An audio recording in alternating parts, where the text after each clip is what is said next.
Have you ever been plagued with anxiety or overthinking, felt the heavy burden to always be in motion because you fear you might miss out on something? That's exactly what I address with Clyde today in this video. I want you to grab a pen, grab some paper, let's take some notes on all of the nuggets that you get. Make sure you comment throughout the video on the things that bring you value. Add a timestamp if you like.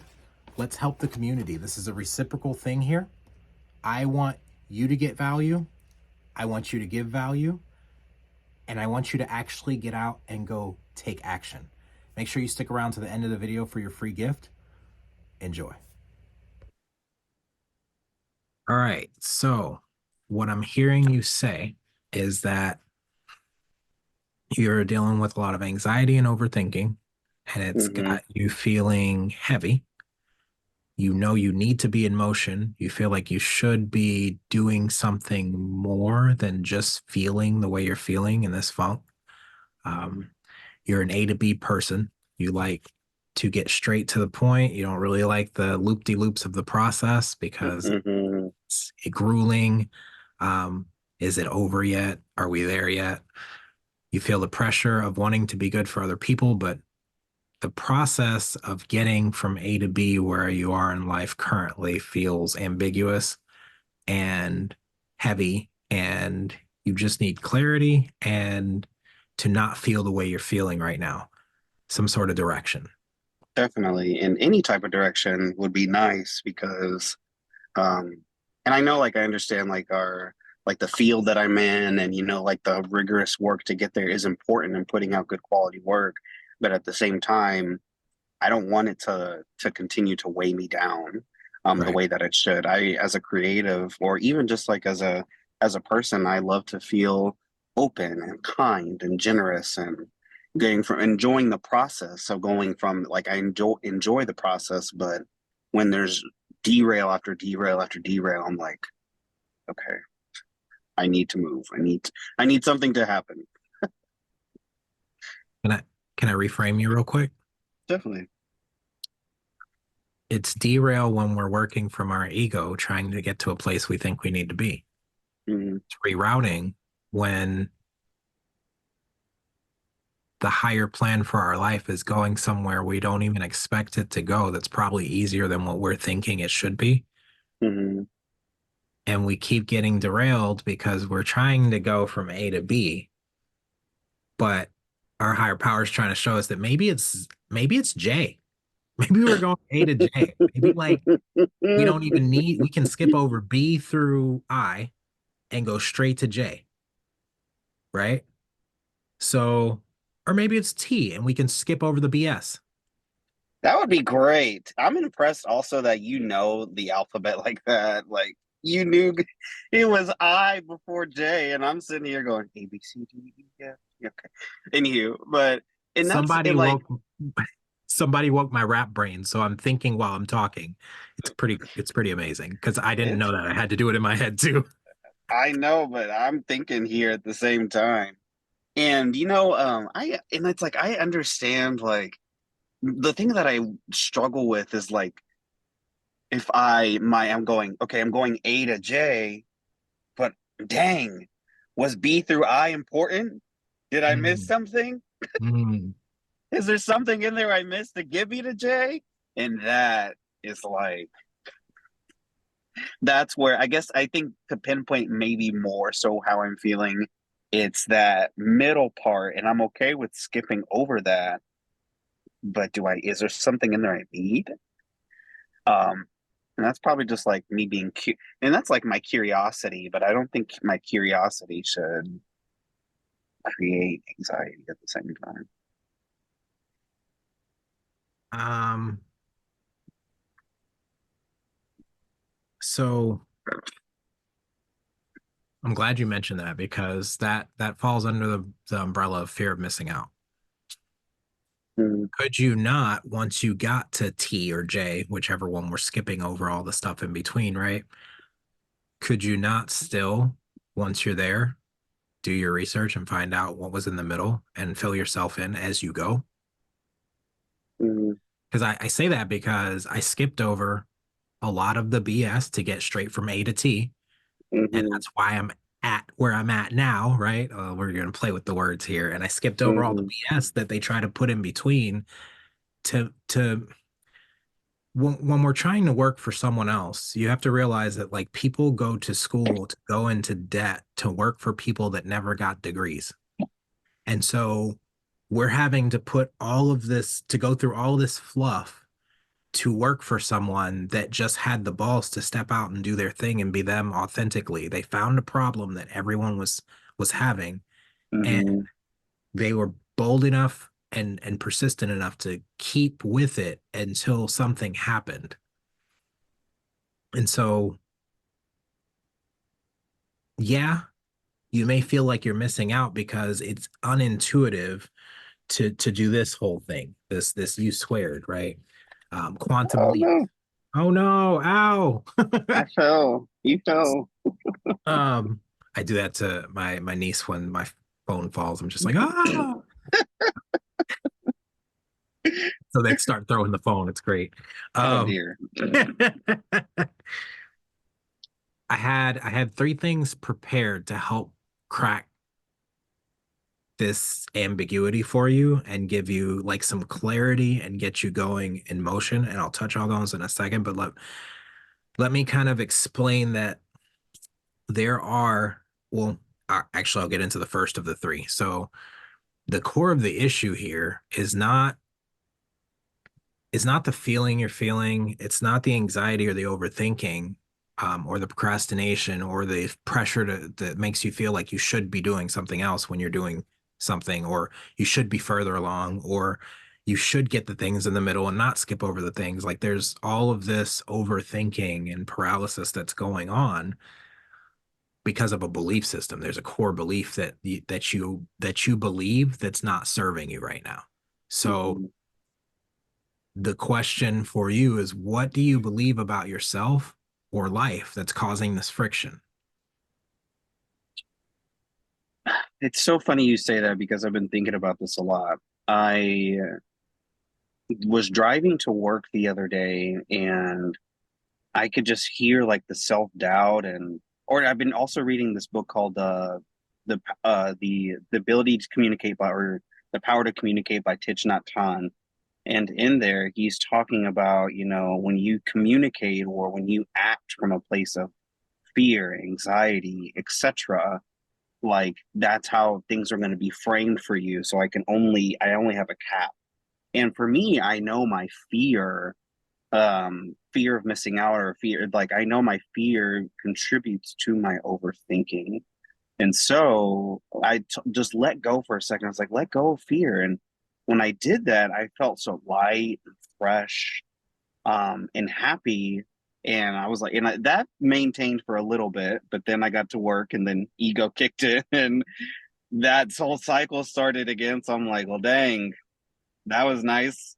And so I've been trying to come back to that place of peace, but fear, I would say, is the biggest part of my belief system. I feel like it's ingrained. It's been something I've struggled with for quite some time. And of course I have an ego, I have a mask, but I don't feel like I want to live in that place anymore. Like I just want to be, it's ironic. I want to be authentically myself from place to place where I go, not so much to please people, but be, just to not get in my own way. That would be the best way I can explain it. I want you to I want you to close your eyes and imagine what that would feel like real quick. You're you're being who you are. You're not having to stress about what other people think, what you think you should be doing more or less of something. And you're starting to attract people that are just like you, that accept you exactly who as you are with who you are, and they celebrate you. You're surrounded by those people. You don't have to work at this, as you stated. I'm not even going to say it. You don't have to work at the job you're working at right now. How does that feel? It feels great. I feel like I'm just listening to the wind. Um, There's no distraction in the way. It just feels like peace. And honestly, I actually probably needed that too because I feel just a little bit more clear than I thought I was going to. I feel like the power of presence. I always I always forget about it, but when it comes back, it feels great. So that exercise, what it does is it utilizes that same area of your brain that's overthinking, making yourself feel anxious, making yourself feel like you should be doing something else or you're missing out on something.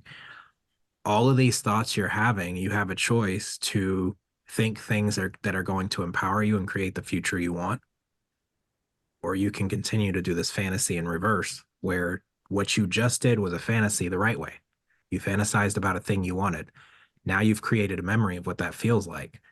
It's easier to create a habit that feels like a memory because we're incredibly adaptive creatures that will look for homeostasis and something to automate.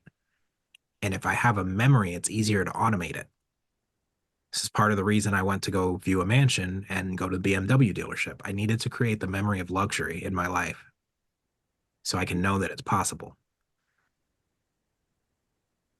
I'll prescribe to you visualization of the states and the places you want to be and things you want to feel, and just sit there for a minute, because we often think that we have to have something like a degree or certification or a car or a job or a house in order to do something, which is a job, work for someone else, drive, look good, feed our ego, right? So that we can be the type of person that we think that those things are going to make us. And it's the actual opposite. We just show up. This is the skipping from A to T or A to J, whichever one you pick, right? You don't have to go linearly. That's the programming that we have to unprogram. We're working from our inadequacy to fulfillment when it's the actual other way around. We're already full of everything we're ever going to need for our lives by being our authentic selves. You said it yourself, you want to be authentic. You just felt how that would feel. You heard the wind, you felt peace. That's the place you operate from to feed, to pour into other people that feel that inadequacy, and you teach them how to be themselves as well. So a couple things that um do you ever find yourself procrastinating? Oh, one more thing, Oh, real quick. mm-hmm. Ego, think of it, because ego makes it seem like something it isn't. Think of it as the default mode network. Your subconscious, your automatic, it's survival. Ego is not bad. It's there for your survival. The ego collects information and then automates it so that you don't have to think, so that you can survive. But we're not in survival mode anymore. So everything feels like a threat that we have to survive, when sometimes things just are that what they are. Like we don't have to go and find water or food. We don't have to outrun saber-toothed tigers, right? Like Mm-hmm. there's no immediate dangers. So everything that comes up, every new task is a new danger. Now, do you procrastinate? Do you find yourself procrastinating out of fear of failure, maybe fear of success, any kind of fear, or procrastination in general? I definitely procrastinate, and I feel like it's the fear of missing out. Like I'm sitting here, like specifically, I'm trying to. Some feedback that I got recently was, okay, my UI specifically needs to be better, Mm-hmm. and there are 4,000 ways that you can make your UI better. But at the same time, I'm sitting here to question, like, okay, well, do I want to build UI forever? Is that what kind of designer I want to be? Well, I like to code. Okay, maybe I should consider coding, but do I need a visual background for that? Do I not a background in terms of like a degree, but do I need to at least have some type of visual cue? I'm like, well, developers don't have it. So like I'm in this paralysis and these thoughts of like, okay, I'm trying to give myself due diligence of questioning the right things so I can put my attention there. But it's in that question and paralysis time where I feel like the procrastination happens by process. So you're making a great segue to my next point. The procrastination is just a manifestation of fear. It's Mhm. it's not it's not about time management.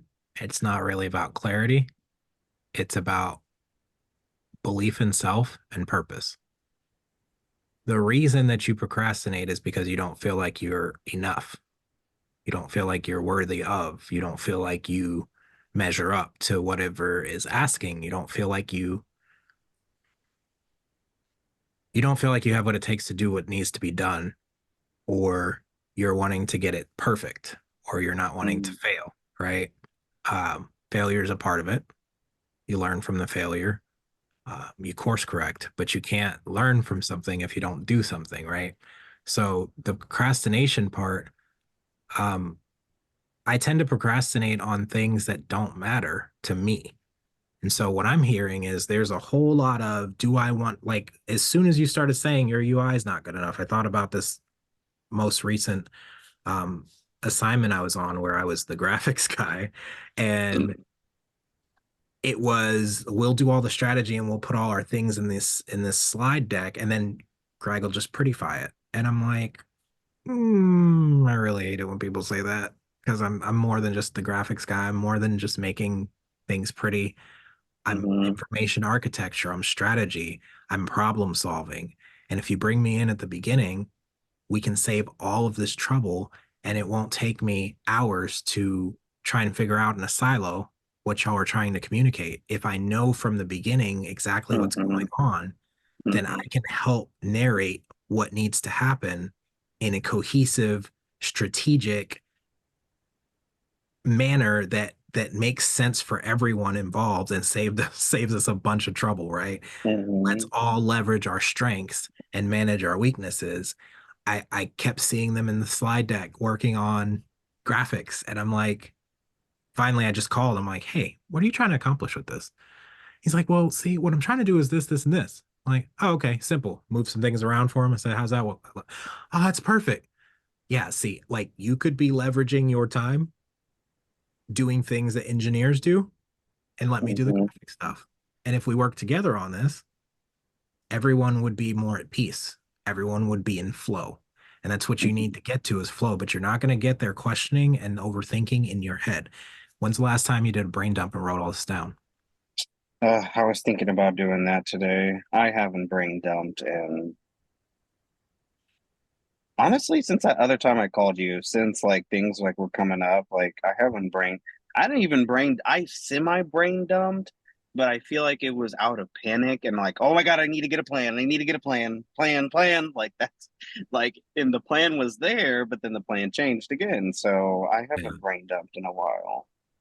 Failing to plan is planning to fail. And sometimes we think that you mentioned this.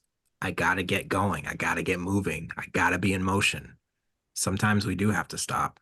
Sometimes Hmm. we have to use that that pause. It's the art of the pause, the power of the pause. So write it out today, get some clarity. Because once it's all, what's happening right now is your brain has random access memory and it has long-term memory, right? The hard disk memory. Hmm. Until that stores in your subconscious, it's just random access memory that's floating around in flux, and it's keeping you from doing anything else because it's taking up all of the space that you have to process anything else. And Hmm. so it's you can't even focus on anything because it's there, but it's there and it feels more overwhelming because it's in your immediate attention, in your immediate focus. It's taking up your reticular activating system. So it's you can't get clarity because you can't see anything else besides what you're thinking about all the time. And now I've heard the spiral build. It was just, do I want to push pixels for the rest of my life? Do I want to code? I can code. What else do I need to do? And then it just starts building, and like you've got all these questions spiraling, and none of them get an answer because none of them have Hmm. gotten that priority to be put to paper, right? Um, get them down on paper. That'll help give you clarity, and then reverse engineer for your larger goal. Find out exactly, like, get clear on what it is that you want, even if it's scary, right? Even if you don't believe you can do it or you're not worth it, You don't believe you're worth it. You're not worth it, right? Because you are. I do love the balloons. They're my fave. The balloons. The balloons. All right. So, and then once you get that clarity on what it is that you want to do, that larger goal, start to reverse engineer. We're doing gap analysis, right? Do this with me real quick. So, where am I now? Oh, you want me to like answer? Put with me. Hand up. Okay, hand up. Where am I'll I raise now? hand. Okay. Where do I want to be? How do we bridge the gap? How do we bridge the gap? Where am I now? Where do I want to be? How do we How do we bridge the bridge gap? the gap? And now you're giving yourself a round of applause because Okay. that's all we're ever doing, right? We have these great titles for what we do in life. I'm a UX designer, I'm a product manager, I'm a great experience maker at Michael's. They called their customer service specialists great experience makers. What do we do though? In when any job is solving a problem. So we have to find out where the customer is, right? We have to find out where the stakeholder is. We have to find out where the student is. Where does that Mm-hmm. student want to go? How do you bridge the gap? You have a large goal, then you break that down into, let's say, 5 sections. And then in those 5 sections, what 20 tasks need to be done? Then out of those 20 tasks, which ones can be grouped together? Which ones matter most, right? And out of those, what, top five that matter most, which one can be done right now? When you break it down into bite-sized pieces like that, the overwhelm disappears, especially when it's all written down in front of you. It's out of Mm-hmm. your head, it's out of your random access memory, it's out of your RAM, right? Then when you go to sleep at night that night, that will store into your subconscious because you've written it down, you've given it that action, the pen to paper, tying it Mm-hmm. to your brain. It's out of your brain. You're clear. Now you have clarity. You know exactly where you're going. And once it stores in your subconscious and you start moving consistently towards that thing, you notice that you're moving without even trying because you've created a habit. And once it's a habit, that's when the change happens. And Mm-hmm. I got ahead of myself. So always prioritize your planning time. That's something you don't want to skip over. If it's biweekly, if it's weekly, if it's monthly, if it's quarterly, at least set aside some time to plan out a span of time and what you're going to be doing. Because if we fail to plan, we plan to fail. If I get in a boat, if I get in a car without a GPS and I want to go somewhere, but I don't know where I'm going, where am I going to end up? Somewhere that is not ideal. Off course. Not. Off course, Mm, somewhere that's not ideal, fast food restaurant, somewhere I always go, right? If I don't intentionally set out to try a new restaurant, I'm probably going to go to my favorite restaurant and order my favorite meal because that's mhm, just how we are. We're creatures of mhm. habit, right? So prioritize the planning time. That is the most important thing. I was gonna say I wish you were taking notes, but I'm gonna post this on YouTube for the world to see if that's okay with you. Mhm, And you'll always have this to go back to, and this will help a lot of people as well. Uh, and then start with one. Just once you get it all down, find the smallest thing that my one of my sponsors did this with me about 15, 20 years ago. I don't know. I was overwhelmed, same exact thing as you, right? And he's like, well, that sucks. And I'm like, thanks. He's like, well, it sounds like you got a lot of stuff on your plate. So write it all down. I wrote it all down. He's like, great. He looks at this list and he's like, it's a lot of stuff. And he said, what of all this, what can you control? And I was like, ah, these three? He's like, okay. Of these three, which one can you do right now?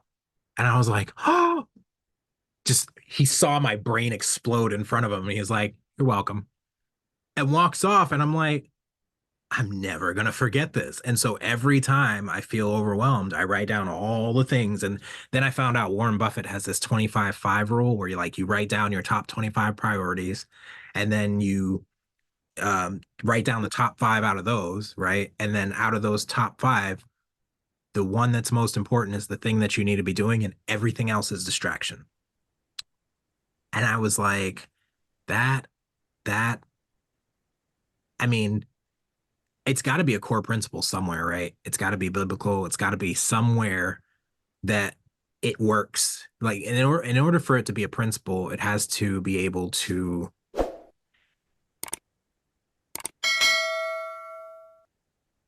all principles are microcosms of each other. In order for it to be a principle, it has to work outside of its arena. So if it's a principle in business, if it's a principle in the Bible, if it's a principle in a 12-step program, it has to work everywhere it goes. Honesty, integrity, love, trust, like those are principles that no matter where you put them, they are what they are, right? Um, and then start with one.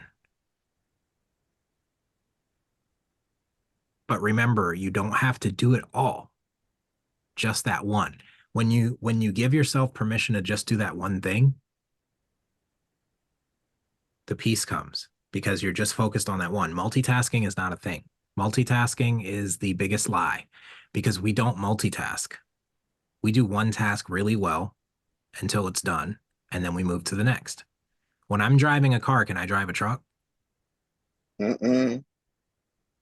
Right? Unless I get out of the car, walk back to the truck, drive the truck past the car, and get out of the truck, walk back to the car. And what's that doing, right? I can just employ someone to drive the truck for me, right? Leverage. Or I can focus on driving the car and not worry about the truck because either way, I'm in a vehicle going where I need to go, right? And if I have a direction I'm going, like if I'm just doing that back and forth between the truck and the car, because Mm-hmm. why would I ever do that? You're And not I don't know where I'm making any going. progress. You're just literally just going like in a cycle, but like in a parking lot. Like you're just going from one part of the parking lot to the next. Like that's it. And for what purpose? So once we know our purpose, once we know our direction, once we have that one thing we should be doing in front of us and we have it all written down, we have that to reference. We can check our progress. We can benchmark. Um, we have something that's measurable. We always talk about SMART goals, right? Specific, measurable, attainable, time bound, realistic. Oh, that sounds so freaking wonderful in theory, right? But it's so, it just gets under me, right? It's great. It works, but I've got something so much more simple for you. Just give your goals goals. And then if those goals are too big under the goals that are bigger, then give those goals goals. And if those are too big, give those goals tasks. And then do the tasks. And one by one, doing these tasks, you're going to bring a brick to the party. And the community you build around this is going to bring the mortar. And before you know it, you'll have a wall. And then you'll have the frame for a house. And then you'll have a house. And then maybe you could build on and build a castle. Maybe you could build a city. But you got to bring one brick at a time. Okay.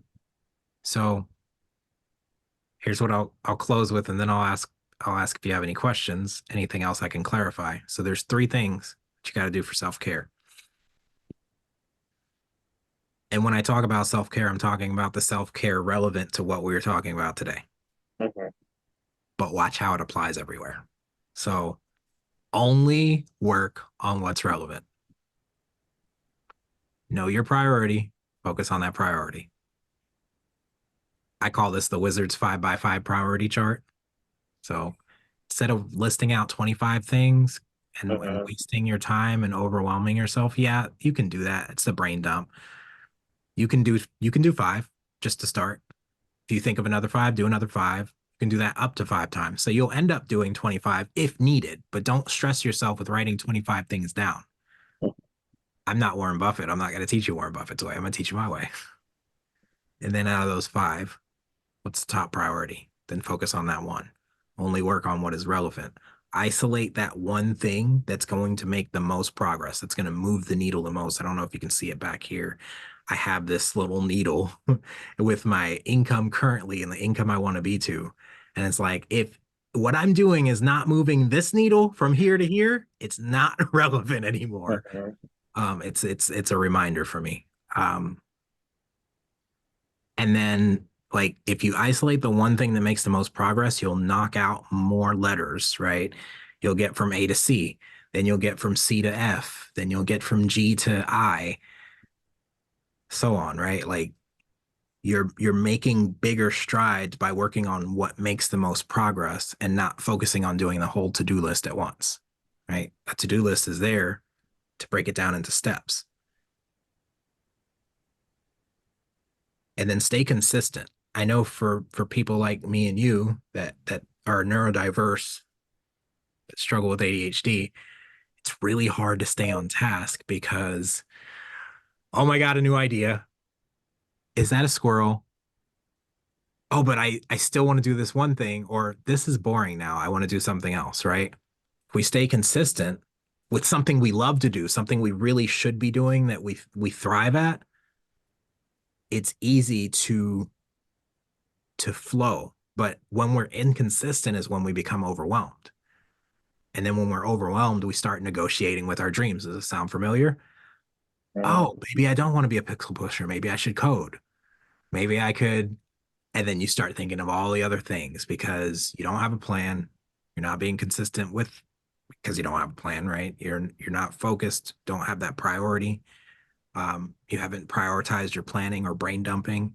And so you start thinking, if you're not prepared, you become a negotiator and you start to negotiate while you're not getting things done. You start to rationalize, I'll do that later. Or, I just need to do this and then I'll get to this.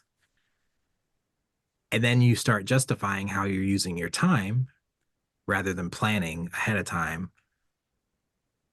And that's what's causing the frustration is the lack of planning. Now, it's no fault of yours. We were never taught to plan. We were taught to cram. Memorize these answers so you can pass the test by this date. We're never going to use this stuff, but memorize it anyway, because that's your job. And then we were taught to be employees. And then we get into the workforce and we do the same thing. We do the bare minimum and memorize what we need to do by a certain deadline, but we don't know why we're doing these things. Block the time to plan, then block the time to execute. You'll find the clarity. I feel pretty good. It's it's like I'm letting go of all the things I don't need to. So like I'm not thinking about, oh, I need to call these people, I need to do this. It's like, no, just sit down and plan it out and go from there. There's no point in overthinking about it. And of course, in 5 minutes, I'll have the same thought again, like, no, just wait to plan. It's okay. And eventually that will become like muscle memory, but uh, okay. I feel pretty good about that. Okay. Anything that stood out? Anything that kind of made you feel like, that's not me? Um, no, I don't feel that way. There was some resistance, like, okay, well, you don't plan you don't when you plan things out and then when you act on it, like the time is not correct. Okay, well then take the time out. Like, don't worry about time. Just do it until it's done. But then what, like, then there's all these questions. So like it's like there's resistance, but it's resistance that doesn't actually matter. I get that. Um, That's why I asked. I know the resistance is going to come. And so we got to address definitely. those too. But also the resistance isn't bad because, or on the positive note, like, not to say it, like, okay, there's resistance, but is this resistance good resistance? Like, is there something out of it that's valuable that I can learn from? Hmm. And or like, okay, well, you're not good. Well, I'm not good at acting. Well, then go act. go put things into action. So it's like, oh, I'm fat. Well, I'm gonna go what to get donuts for lunch or whatever. It's like, okay, well, probably a good thing to resist today is donuts and go find something else. So it's just like there's not good or bad resistance, but it's okay, is this going to help me get on the path that I need to go?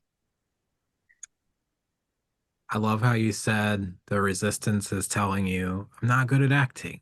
Okay, well then go act, right? You're in a car right now. Yeah. Okay. Did you always know how to drive a car? Oh, God, no. Do you remember what you had to do before you had a car? I had to rely on other people before Mhm. that. And then before that, there was this thing that we all learned to do. God, I can't remember the word for it. Um, Walking. Wait, I do remember that. I do remember walking. Okay. I do remember Always, that. were you always good at walking?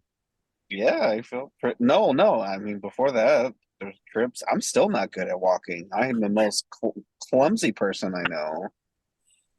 Still not. I'm still not good at that. But I mean, before walking, I was not definitely not good at that. You had to learn. You had to get out of your comfort zone. You had to get up Mhm. off the ground and stop crawling and hold on to things. And people had to coach you, right? Mm, You had to keep doing it until you built the muscle. And then the muscle memory stuck. And then one day you were balancing.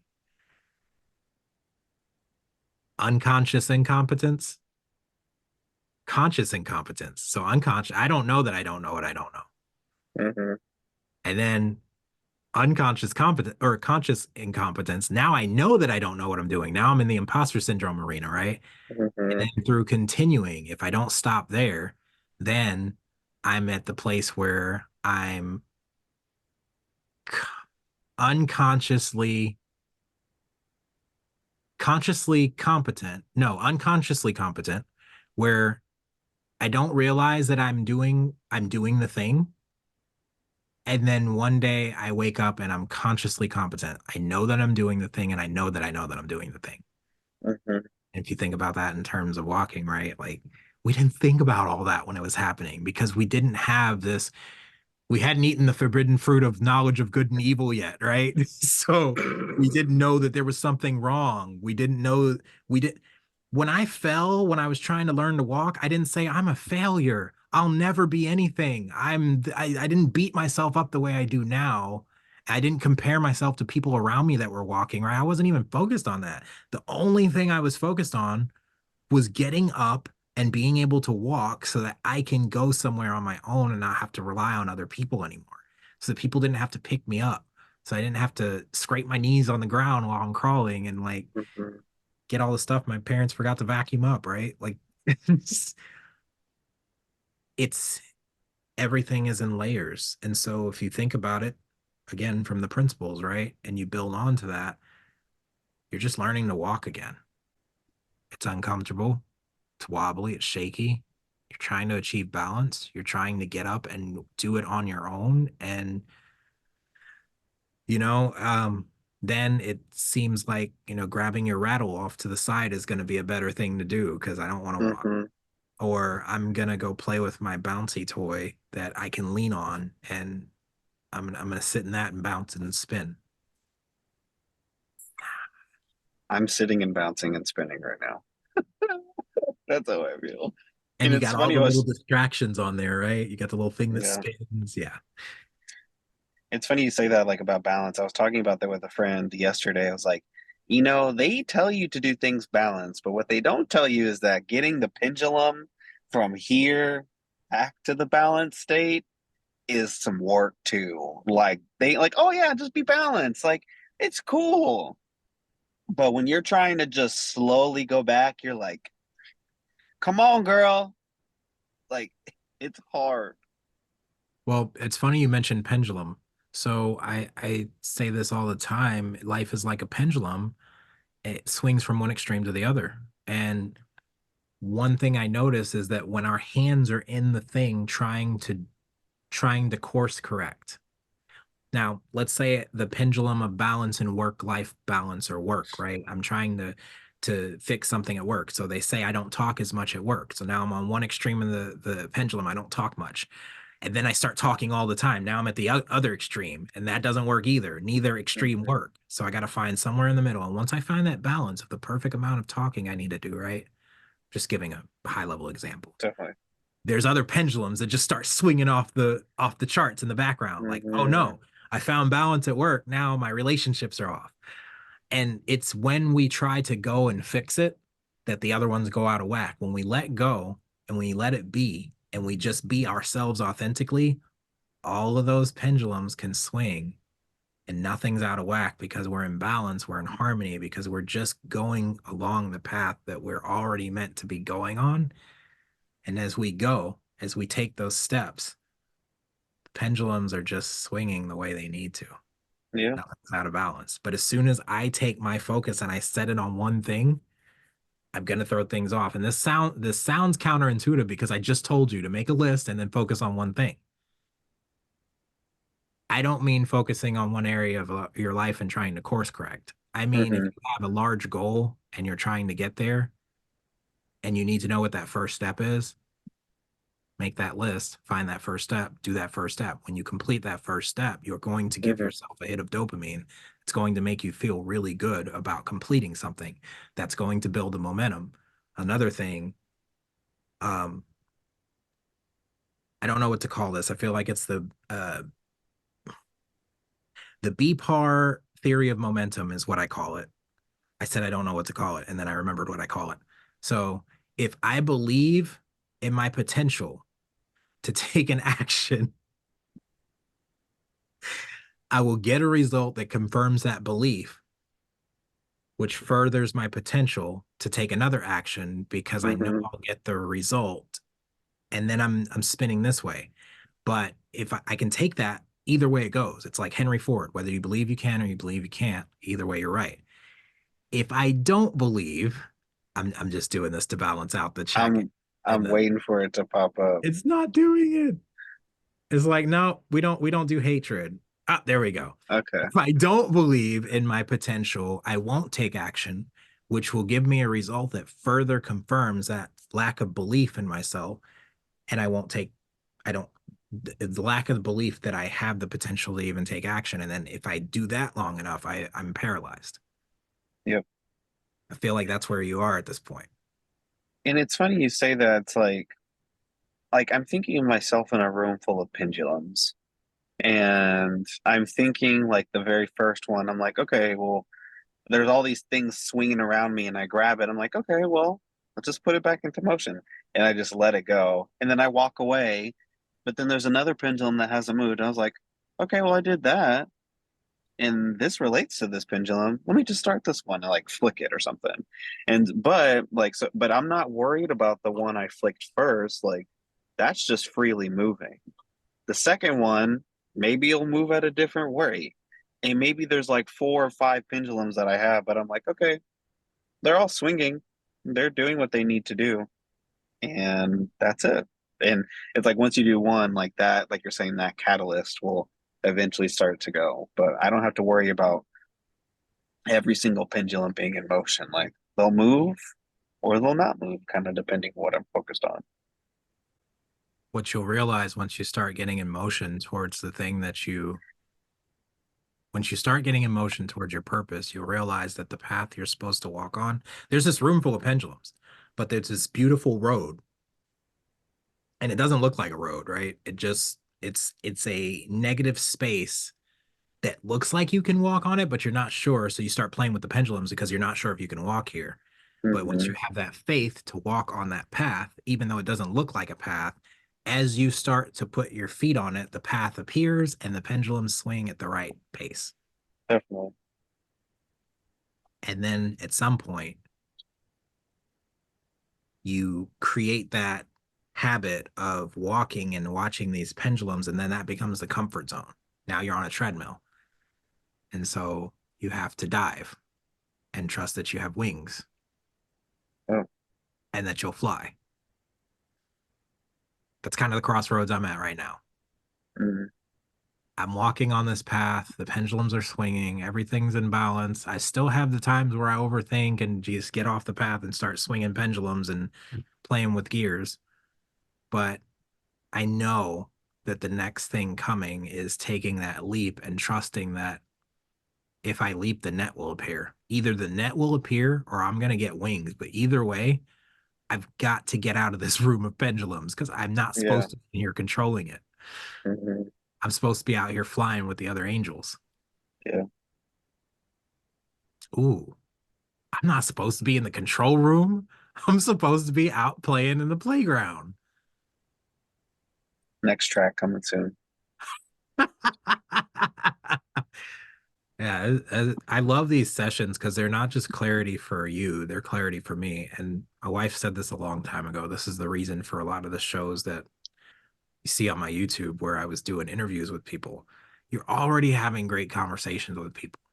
Mm-hmm. Just record them. That's free content. Yeah, Like just turn the camera on and live your life, right? definitely.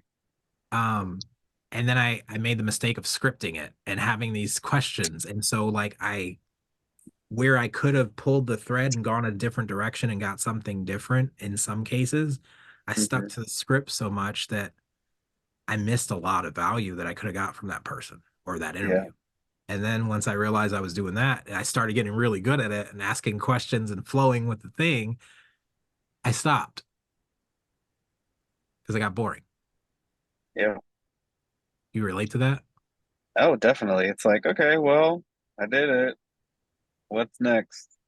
I need a new thing, or can I revamp it? Usually it's like a whole new thing. Usually it's not revamping, but No? it sounds like you're back in the cycle of like revamp, but with motion still moving forward.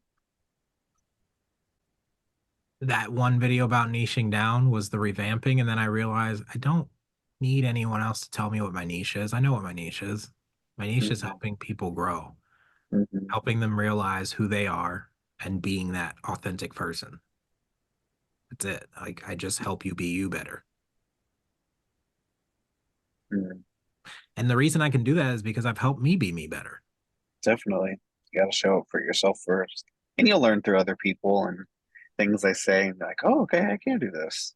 So it's like learning by proxy. Yeah. Yeah. And community is what it's all about. I'm about to get my Facebook community started up again and start putting value in there every day. Start scheduling posts. I've been working this last couple months on building the system so that I don't have to consciously think about doing the thing all the Mm-hmm. time. There's just a system built, there's things scheduled. Um, we don't rise to the level of our goals, we fall to the level of our systems. What I just gave you today was a system so that when your goals and your motivation isn't there, your system won't fail you. Yeah. System works, right? Mm-hmm. Um, so I'm building systems so that when my motivation wanes, when my belief in myself or the imposter or the self-doubt or any of those things start creeping in, if I just show up. Have you ever heard of the book The War of Art by Stephen Pressfield? So he talks about the resistance when we're creative, the resistance to creating.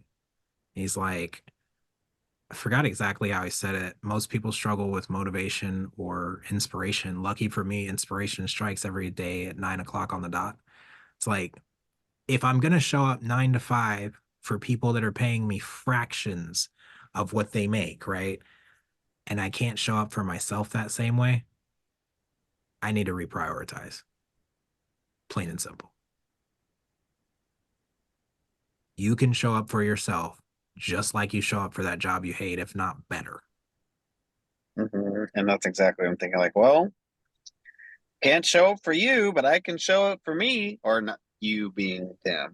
Like, as long as that's fine, I'll be fine. And maybe that looks like showing up for me is in a new place. Showing up for me is in a new work environment.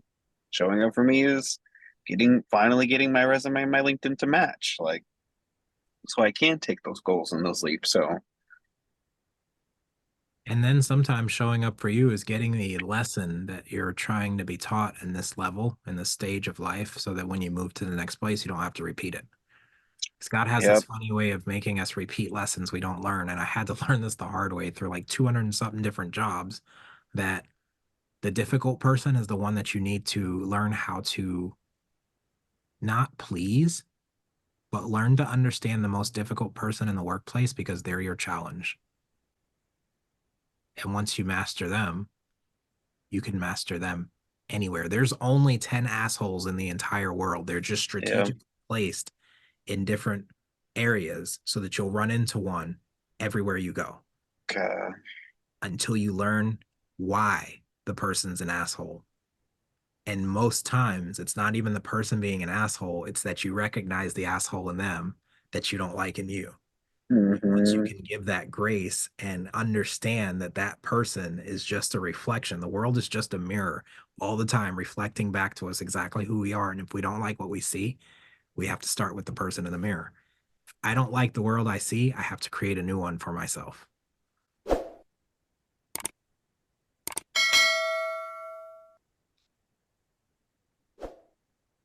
What was that? That was me looking in the mirror. Or there's this huge window in front of me. So I'm like, all right, shake some shit up.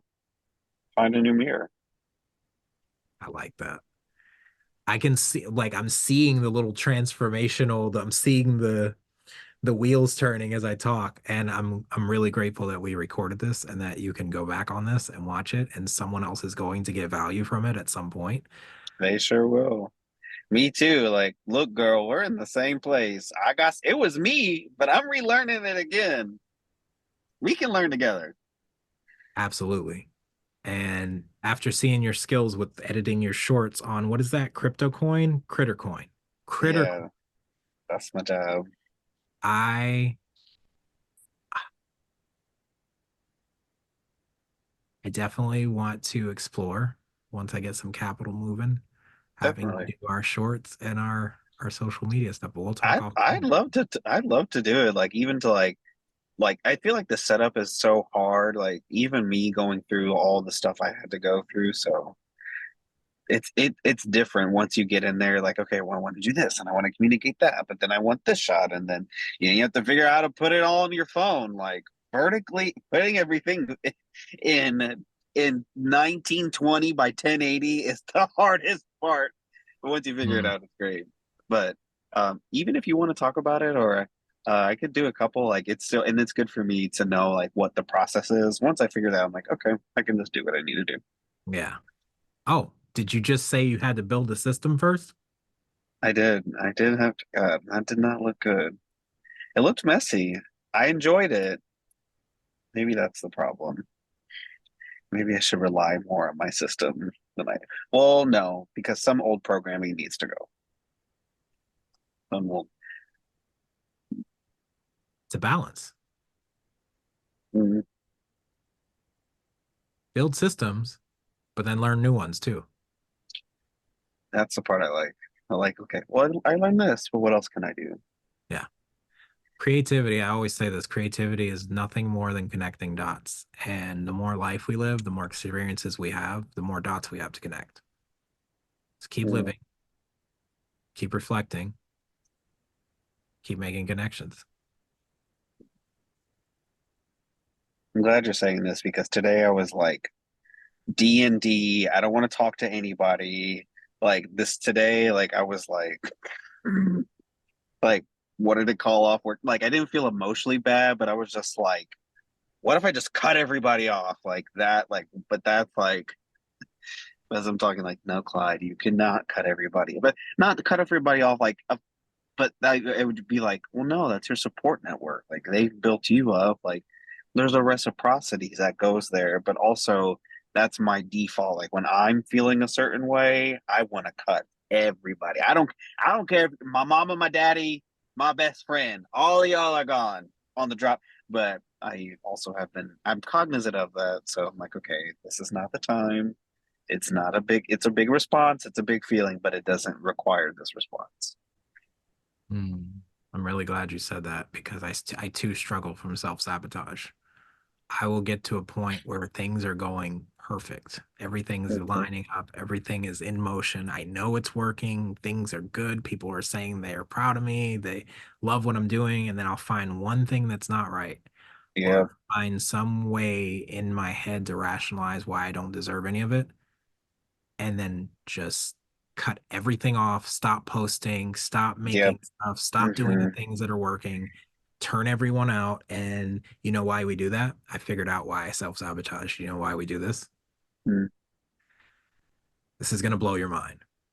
We self-sabotage because we know what it's like to work our way up from the bottom back to being okay again. Like I know what it is to hit rock bottom and build myself up again.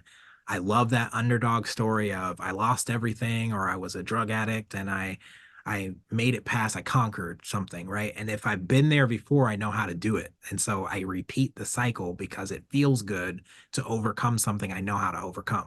Oh, Here's why we sabotage. I don't know what happens once I start actually succeeding at YouTube. I don't know what happens once yeah, I start succeeding at my job. I don't know what that looks like. So I don't know how to get to the next level. And I'm not going to reach yep. out for help because I got this. But do I?